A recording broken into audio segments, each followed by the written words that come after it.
Match শুরু না হতেই শেষ। ওডিআই ম্যাচ হলো টি-20 ক্রিকেটের স্টাইলে।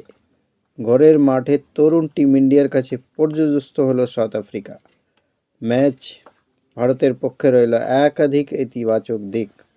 দুই বোলার ও দুই ব্যাটসম্যানের দাপট আগামী দিনেও কাজে লাগবে দলের জন্য।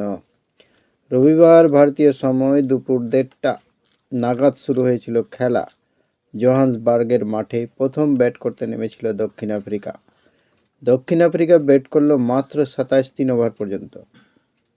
ঘরের মাঠে 116 রানে শেষ প্রোটিদের ইনিংস। দুই বোলার মিলে নিয়েছেন 9 উইকেট, দুজনেই পেস বোলার। ওডিআই বিশ্বকাপে মোহাম্মদ শামি কামাল করেছিলেন, কিন্তু দক্ষিণ আফ্রিকা সফর থেকে তিনি ছিটকে গিয়েছেন। শামির অভাব পূর্ণ করলেন আর্শদীপ সিং, একাই নিলেন 5 উইকেট। 4 উইকেট নিয়ে যোগ্য সঙ্গত দিলেন আবেশ খান।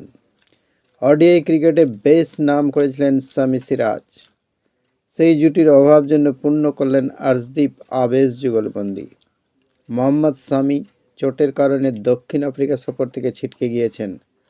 আর্শদীপ এই ফর্ম ধরে রাখলে শামির অভাব খুব একটা টের পাওয়া যাবে না। 10 ওভার বল করে আর্শদীপ সিং নিয়েছেন 5 উইকেট, দিয়েছেন মাত্র 37 রান। অন্যদিকে আবেশ খানের নামের পাশে 4 উইকেট, 8 ওভার বল করে নিয়েছেন 27 রান, 3টে ম্যাডেন ওভার। দক্ষিণ আফ্রিকার 3 ওভারে 116 রান করার পর ভারতের জন্য কাজটা সহজ হয়ে গিয়েছিল। টি-20 ক্রিকেটের মতো করে খেলে করলেন 52 রান, 8 উইকেটে ম্যাচ জিতে নিল ভারত।